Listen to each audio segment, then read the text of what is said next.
But granted, we've made our case that, as regards surprise, This Is Your Life is still a provocative program. All right, you say, I'll take your word for it, but you get subjects before the cameras, whether they like it or not. The next question is, how do they feel when they get up on the stage here? Well, now, after all, how would most people react? All right, let's see if it's a pleasant surprise or not.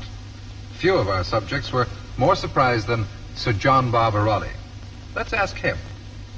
Well, I think that any of you may have had any lingering doubts about the genuineness or otherwise of this program. My very obvious bewilderment that evening, I'm sure, dispelled them.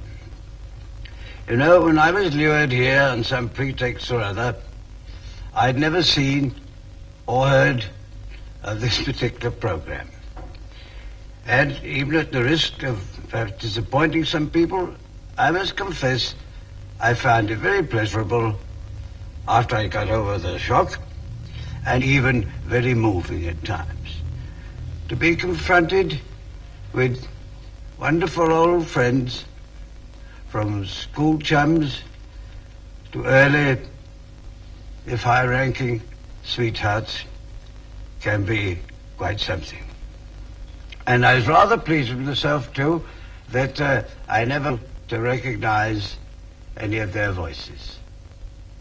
And lastly, I shall ever be grateful to the BBC for giving me the opportunity of hearing once again the voice of my dear old friend, Fritz Kreisler. Perhaps the most universally beloved artist of my time. Well, thank you, Sir John.